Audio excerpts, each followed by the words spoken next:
영상을 시청 및 청취해주시는 모든 분들 안녕하십니까? 오늘의 구절은 요한복음 8장 4절에서 11절입니다. 제가 읽도록 하겠습니다. 예수께 말하되 선생이여 이 여자가 간음하다가 현장에서 잡혔나이다. 모세는 율법에 이러한 여자를 돌로 치라 명하였거니와 선생은 어떻게 말하겠나이까? 그들이 이렇게 말함은 고발할 조건을 얻고자 하여 예수를 시험함이러라. 예수께서 몸을 굽히사 손가락으로 땅에 쓰시니 그들이 묻기를 마지 아니하는지라. 이에 일어나 이르시되 너희 중에 죄 없는 자가 먼저 돌로 치라 하시고 다시 몸을 굽혀 손가락으로 땅에 쓰시니 그들이 이 말씀을 듣고 양심의 가책을 느껴 어른으로 시작하여 젊은이까지 하나씩 나가고 오직 예수와 그 가운데 섰는 여자만 남았더라. 예수께서 일어나사 여자 외에 아무도 없는 것을 보시고 이르시되 여자여 너를 고발하던 그들이 어디 있느냐? 너를 정죄한 자가 없느냐? 대답하되 주여 없나이다. 예수께서 이르시되 나도 너를 정죄하지 아니하노니 가서 다시는 죄를 범하지 말라 하시니라. 자, 예전에 이 구절을 읽을 때 항상 궁금했던 것은 예수님께서 땅에다가 무엇을 쓰고 계셨을까입니다. 그리고 그것에 대해 여러 시각에서 논의가 되었죠. 근데 저 말고도 궁금했던 사람들이 많았나 봅니다.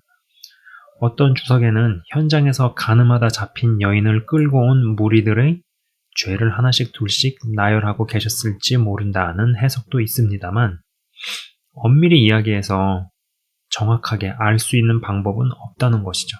일단은 성경에서 이야기하고 있지 않기 때문에 여러 추측이나 썰들이 가능합니다만 사실 그거는 알 수 있는 방법이 없습니다. 근데 더 나아가서 그게 그렇게 중요한 것 같지는 않아요. 정말 중요하다면 성경에 기록이 되어 있었겠죠.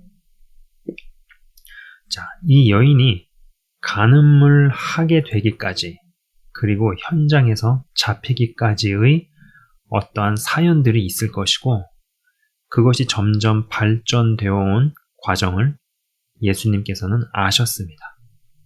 정죄는 하지 않으셨으나 죄는 짓지 마라고 말씀을 하셨죠. 채널에서 여러 번 언급한 것 같습니다. 우리는 죄인은 사랑하되, 그죠? 채널에서 여러 번 제가 이야기를 했었어요.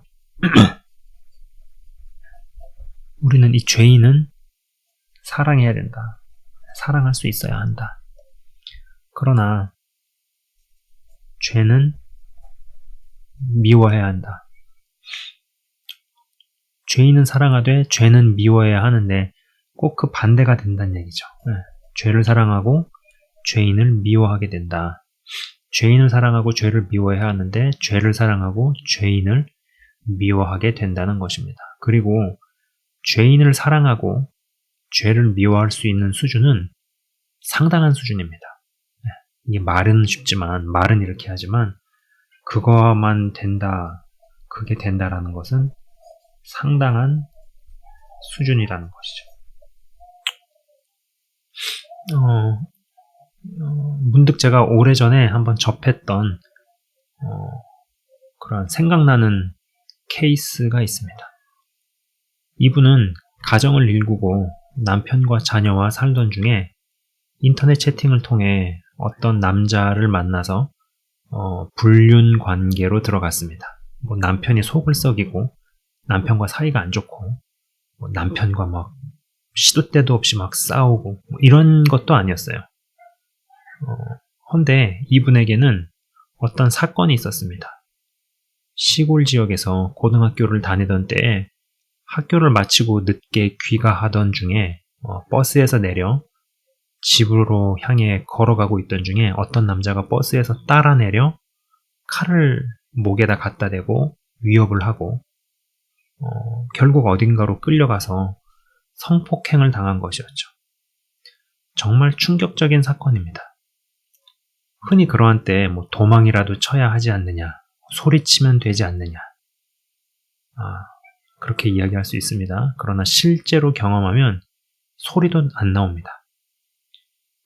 이민을 가서 저도 접하고 들었던 이야기들 중에 컨비니언스 같은 데서 일하다가 권총 강도가 들어올 때가 있습니다.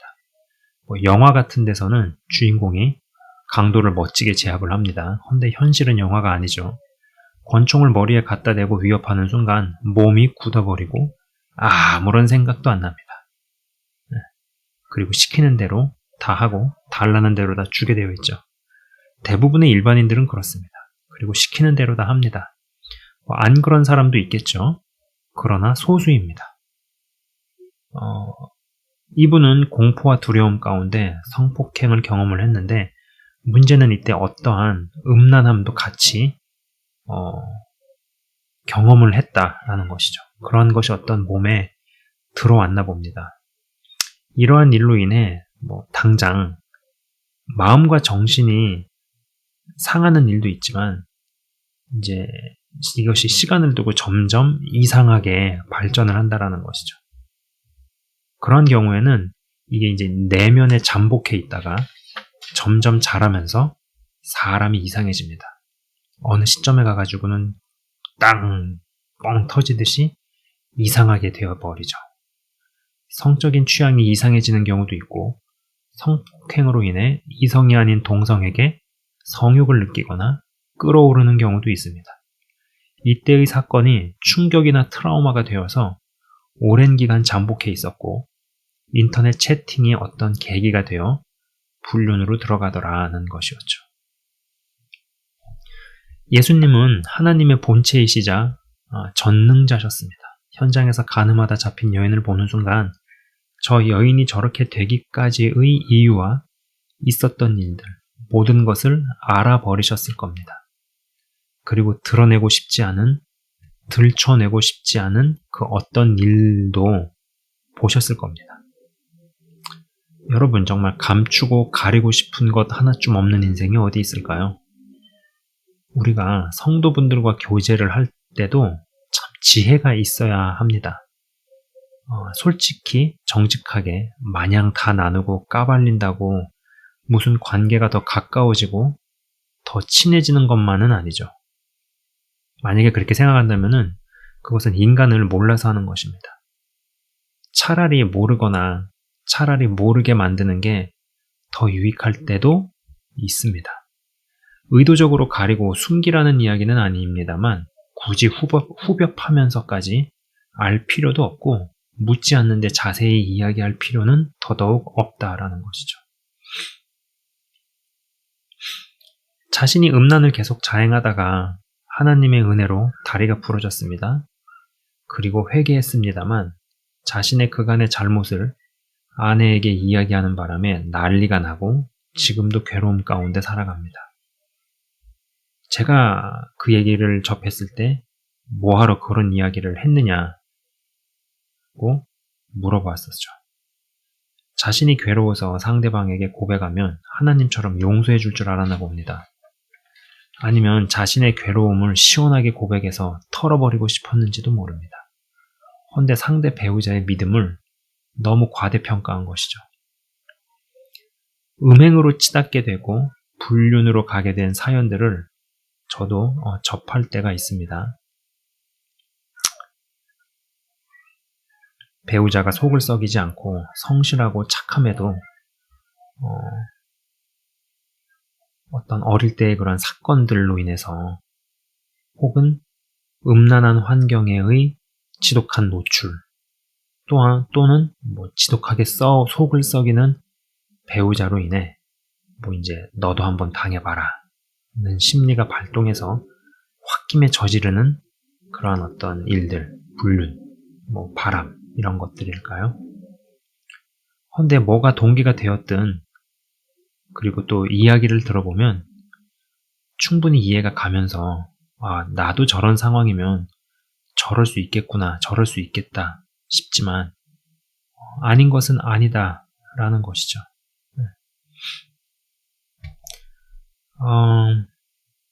참 그래서 이게 사람과의 대화에 있어서 정말 지혜가 필요하고 그리고 용납하는 것 같으면서도 어떠한 확고한 중심은 지켜야 된다라는 생각입니다. 핑계 없는 무덤이라는 말이 있는데 어떠한 이야기를 쭉 들어보고 그 사람을 이해를 해가면은 저 사람이 저럴 수밖에 없는 것이 이해가 되죠. 그러나 그렇다 그래가지고 마냥 죄를 용인해 줄 수는 없습니다. 그렇다고 해가지고 정죄하고 싶은 생각도 안 들고 또 정죄를 쉽사리 할 수도 없죠. 아마 예수님께서 현장에서 가늠하다 잡힌 여인을 보았을 때 그 사람이 겪고 경험한 모든 프로세스가 한눈에 쫙 보이면서 이해가 됐을 겁니다. 용납이 됐고 이해가 되고 마음이 아프고 그러나 아닌 것은 아니었죠. 그러나 그 부분에 대해서는 그냥 간단하게 말씀만 하셨을 뿐입니다. 문득 20대와 30대 시절의 제 모습을 생각해 봅니다. 교회에서 부서를 섬기고 봉사를 하던 그런 때였죠. 근데 참 그래요. 가만히 이렇게 생각해 보면은 답을 구하려고 저에게 질문을 한 게 아닌데 답을 주려 했던 제 모습에 얼굴이 화끈거립니다. 그들이 답을 몰라서 저에게 물어봤을까요? 분별이랍시고 숱하게 자행했던 판단과 정죄. 내 마음이 그다지도 병들어 있었다는 것을 오랜 시간 동안 스스로 광고하고 다닌 것 같아서 다른 이들이 말만 안 했지 이 꼴을 옆에서 봐주느라 얼마나 힘들었을까. 또 하나님께서는 얼마나 오죽 답답하셨을까 싶습니다. 진짜 무식해서 용감했구나. 겁도 없이 사역했구나 싶습니다. 그럼에도 누군가가 네 영상 덕분에 매일 상담 덕분에 은혜를 받았고 깨닫게 되었고 돌이키게 되었다는 이야기를 듣기라도 하면 이것이야말로 진짜 그분의 은혜이고 그분이 하셨다는 생각입니다. 이 현장에서 붙잡힌 여인이 자신이 잘하고 있는지 아닌지 이것을 계속해야 하는지 몰랐을까요? 머리로는 아는데 몸이 말을 안 듣는 경우 굉장히 많죠. 게다가 악한 것이 깊숙하게 침투해서 세력을 형성하고 자리를 잡으면 알아도 마음처럼 되지 않는 것들이 생깁니다. 이러한 때에 그녀가 혹은 그가 믿음과 영이 자라도록 도와주어서 아는 바를 실행해낼 수 있도록 하는 것이 우리가 해야 할 일일 것입니다. 자꾸 지적하고 계속 답을 주려고 하기보다는 그럴 수 있도록 품어주는 것 같으면서도 우리의 중심을 지키면서 아닌 것은 아니다 라고 이야기를 해주어야죠. 그러나 그러한 모습이 누군가를 계속적으로 판단만 하고 정죄만 하는 모양으로 가서는 안 될 것입니다. 과연 정답을 몰라서 우리에게 묻고 상담을 신청을 하느냐? 그렇지 않다라는 것이죠. 이러한 부분이 참 조심스럽게 이러한 역량이 조심스럽게 우리에게 갖춰져야 하는 것 같습니다. 판단과 분별이 정말 종이 한 장, 백지 한 장 차이라는 생각이 듭니다. 자, 이 정도 이야기를 하고 제가 기도하고 마치도록 하겠습니다. 하나님 아버지 감사합니다. 현장에서 가늠하다 잡힌 여인이 그렇게 되기까지 인생이 그렇게 흘러가기까지의 그러한 어떤 사연들과 과정들이 있었을 것입니다. 예수님께서는 그것을 한눈에 알아보시고 그녀의 어떠함에 대해서는 일절 이야기를 하지 않으셨습니다. 그리고 그녀 또한 계속적으로 내가 이렇게 살면 안 된다. 여기서 벗어나야 한다. 라는 것을 분명히 알고 느끼고 가책을 받고 그러나 어찌하지 못하는 자신의 힘으로 되어지지 않는 벗어나지 못하는 어떤 그러한 시스템에서 몸부림치면서 질질 끌려가는 이러한 모습들.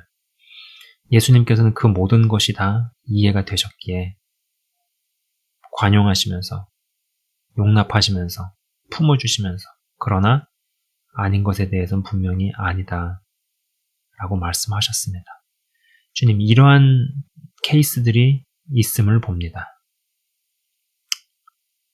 인생의 그러한 과정들을 들을 때 저래서 저럴 수밖에 없었겠구나 라고 이해가 되는 그런 케이스들이 굉장히 많이 있습니다. 그러한 때에 우리가 분별이랍시고 판단과 정죄를 쉽사리 저지르면서 욕하고 손가락질하고 마치 도를로 쳐 죽이려 했던 그러한 대중 같은 자들이 되지 않게 하시고 용납을 하고 품어주되 그러나 아닌 것에 있어서는 분명히 아닌 것을 보이고 그리고 그들이 그것을 나올 수 있도록 돕고 섬기며 영적으로 자라게 만들 수 있는 그것을 도울 수 있는 그 일을 잘 해낼 수 있는 자들이 되게 하여 주시옵소서.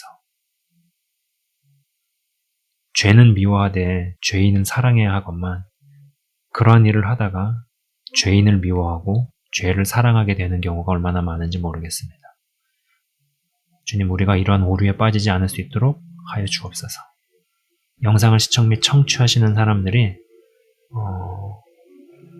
분별이라는 미명하에 판단과 정죄와 손가락질을 하지 않을 수 있게 원합니다.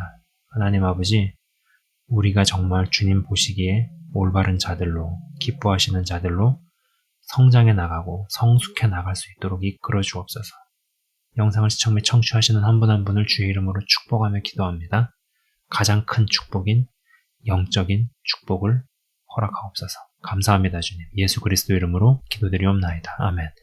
지금까지 시청 및 청취해 주신 여러분 대단히 감사합니다.